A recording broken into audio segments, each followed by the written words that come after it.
referendum for the EU. Are you going to vote? I'm going to vote, but I still haven't fully decided. I will be voting. I haven't quite decided yet. I need to have a bit more information. At the moment, I'm undecided. I'm tending to leave, but I'm not certain. You will decide, and whatever your decision, Sovereignty. the ability to control the rental. And this just isn't some statistic. One side says one thing, the other side says the other, sort of, and there's none of them certain anyway. Trying to brainwash it, you know, and I think all the facts and figures can all be proven wrong, and say it time and time again, get thrown in the room by the other side, so you can't believe them, none of them. It's obviously someone presenting it with an agenda. So you're never too sure which one is like the actual fact and which is just spin. I just think that it needs to be a little bit clearer, a bit more in human terms. I think it's very hard to make this because like, both sides are like firing like statistics about both positives and negatives of both things. I think it's a mess. You don't hear about facts, you hear about opinions from one side and the other, not really about facts. The food mountains and the things, you know, having to produce straight cucumbers, for example, all the nonsense that could have been done without. I will let you know. I don't like all the bureaucracy, and I don't like the way it's unelected bureaucracy. No, I mean, I think people are a bit disconnected from it, but that's not necessarily the EU fault. We do vote for our representatives in the EU, so it is a democratic process. Mostly, what I'm really objecting, most of them are unelected. You know, I mean, the president, for instance, nobody knows who he is. Michael Farage, give him his dues, he brought it up and said, "Who are you?" Nobody knows it. And he was completely right. Well, the money that we're pouring into them for starters, and not to mention, you know, what was immigration. From what I was watching the BBC the other day, and originally the sceptics saw the big figure of like £362 per person with the British government peers. But I remember at the start of it all, Maggie Thatcher organised something so we get a fair chunk back, and that took it down to about £112 per person. And then when you add the farming subsidies on, it takes it down to about £80 per person. You may be like these people, still unsure which way to vote in the forthcoming European referendum. One thing is for sure, there's plenty of information being thrown at you, plenty of rhetoric, and plenty of hot air. It can seem pretty confusing, especially when all you want to do is make your mind up based on the facts. Facts. Facts. Okay, facts it is. So, if you've got a few minutes to spare and you're sitting comfortably, here they are. As a starting point, let's look at the EU as it is at present. To be part of the EU last year, it cost the UK £17.7 billion, less a rebate of £4.8 billion. So actually we paid £12.9 billion. Just so you know, these are the latest figures from last year's published calculations. Now, how much we contribute to the EU changes every year, and the amount we pay is based on how well we're doing as a country, measured by our GDP. But that's not the whole story, because the EU also contributes funding towards projects in the UK. Public sector projects amount to about £4.5 billion per year, for things like regional development, usually for regions that need help, and it makes payments to UK farmers. There are also payments for research and industrial developments. These amount to £1.4 billion per year. So, taking into account what we pay to be a member, and what the EU contributes to this country in terms of funding, the UK's overall net contribution to the EU budget is just under £7 billion per year. To give you an idea of how big or small just under £7 billion is in government spending terms, it's around a quarter of what the UK spends on the Department for Business, Innovation and Skills. It's less than an eighth of the UK's spend on defence. It's £18 million per day, or to you and me, it's £2.10 per person per week. Now, how does the UK compare to other EU countries in terms of what they and we pay to be members? Well, the figures show we pay less than Sweden, Denmark, Finland, Germany and the Netherlands per head. But we pay more than the Czech Republic, Portugal and Greece. Apart from paying to be members and getting EU contributions back, what, if any, are the economic benefits to UK business? Does it make us richer as a nation or poorer? Does anyone know?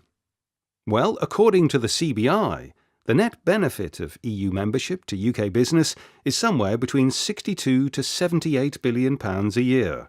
That's equivalent, give or take a few billion, to the income generated by the combined economies of the northeast of England and Northern Ireland. Now, these are published figures and facts about EU membership compiled by nationally recognised bodies. In other words, people much cleverer than me and with no obvious bias. Who runs the EU? Well, he may not run it, but Jean-Claude Juncker, the former Prime Minister of Luxembourg, is the president. He was chosen by the European Council, that is, the heads of state of each EU country who make up the European Council. They decided on the overall policy and priorities. Before Juncker could become the president, the European Commission and the EU Parliament had to vote him in. The real work is done by the European Commissioners and European Parliament. Each head of state chooses one of the 28 European Commissioners. They propose the legislation and write the laws that will affect us. They also represent the EU in things like trade negotiations, but they're only able to set laws in certain areas. Before the laws go live, they're voted on by the EU Commission and the EU Parliament. The Parliament's 766 MEPs, the UK has 73 MEPs, are based on population. We vote in between 3 and 10 from each UK region. The proposed regulations and directives are what become our laws. Regulations become binding laws across the EU when voted in. For example, when you get stuck at an airport for more than 3 hours and the flights are within the EU regulations insist airlines compensate passengers with £400, food and accommodation. A directive sets out a goal that all EU countries must achieve.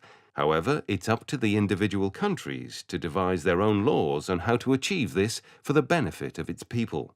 Consumer law, the Clean Beaches and Clean Air Act are examples of laws that have come from EU directives. So, are we inundated by these laws? Well, laws that come directly from the EU and those created by our UK Parliament from EU directives account for only 10 to 14% of our laws. These figures don't come out of thin air, they're from the House of Commons library. If we leave the EU, these laws would no longer apply. They would have to be re-adopted. OK, that's the maths and the boring bit over. Now we all know what the EU costs us and how it sets its laws. Let's have a look at what people say, and let's see if it's fact or hot air. Now Mrs. Merkel has decided that Turkey must become a member of the European Union by 2025 at the latest. So if you vote to remain, ladies and gentlemen, you're voting to go into a political union with Turkey. You are voting to go into a free travel area with 77 million people and rising fast in Turkey. I used to worry that we were living in an increasingly German-dominated Europe. But from what I can see, it might become a Turkish-dominated Europe. The EU is going to be inundated when Turkey joins.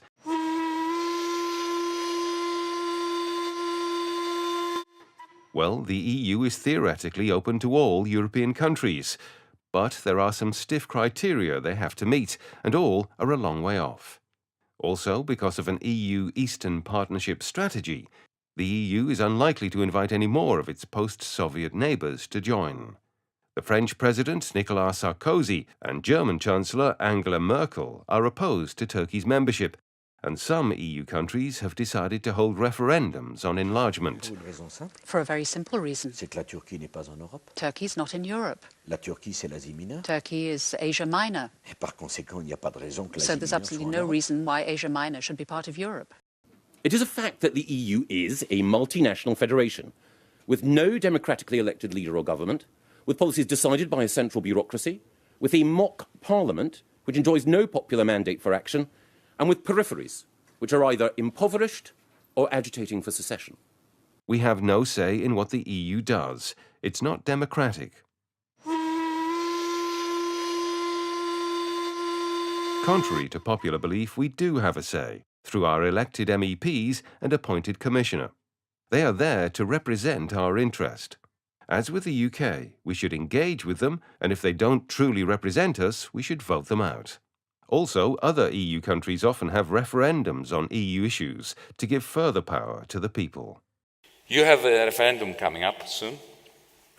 You're facing a dilemma.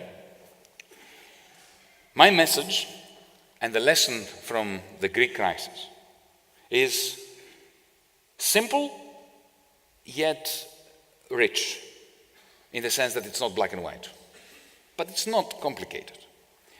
My message is this: those of us who disdain the democratic deficit in Brussels, those of us who detest the authoritarianism of a technocracy which is incompetent technically and contemptuous of democracy politically, those of us who are most critical of Europe have a moral duty to stay in Europe, fight for it, and democratize it.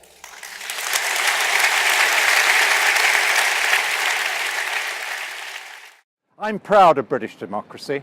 I want the British people to be sovereign again, to choose their representatives, and for us to be able to carry out their will. At the moment, we cannot even decide who we pay benefits to, who we invite into our country, what our foreign policy should be, without having to agree it with 27 other European countries. Europe is run by a sprawling bureaucracy.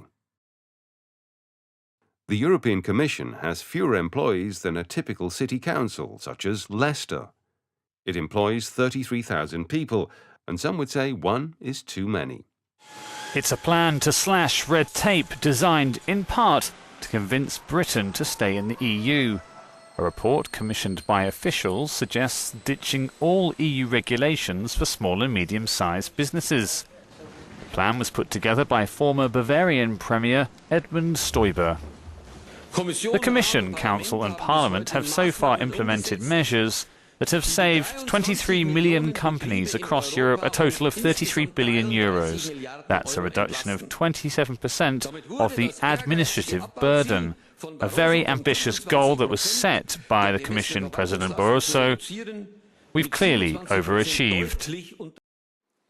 But the focus of our chairmanship, as you know, is our joint effort to reform the European Court of Human Rights. The role of the court has never been more challenging. The European Court of Human Rights is forcing us to do things.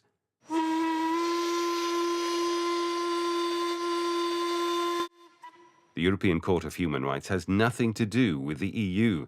It's an entirely separate institution with separate membership. The Human Rights Convention, the European Human Rights Convention, was largely drafted by senior English lawyers. That doesn't make it any better or any worse, but it does make it slightly surprising that England should now be seeking to run away from laws that its own and very illustrious legal forebears thought should be enacted for everyone's general good. Well, thank you. Well, Commissioner, I don't think we can call the Juncker investment plan a rip-roaring success. Just have a look around at the empty seats this morning. The MEPs hardly ever turn up to vote. Mr. President, but Mr. Farage has the whole morning talked about salaries and biggest waste of money. Well, you know, colleagues, what I think is the biggest waste of money in the European Union of today? There's a salary we are paying to Mr. Farage. That is the biggest waste of money. Oh no, Mr. Farage, let's be honest about it. You are a member of the Fishery Committee, for example, and you're never there. Never. In 2011, no attendance. In 2012, no attendance. It's fantastic what you're doing. You're coming here saying it's a scandal, the salaries that are being paid, and you pay yourself a salary without doing any labor in your own committee. That's the reality of the European Union today. You want to say? Well, you can laugh. How you, in fact, cheating your own citizens here. All the time. Already 3 years in a row. And I think it has to finish. UKIP MEPs are the laziest in Europe. UKIP representatives have the worst attendance record, worst voting record, and worst work performance of the entire lot. Nigel Farage admitted that some MEPs just turn up in Brussels to claim their expenses. Nigel's voting record languishes at the bottom at 41%, all the while claiming expenses and even, in some cases, putting their non-British family members on the taxpayer-funded payroll. And finally, for this part, referendums in the United Kingdom cannot be constitutionally binding.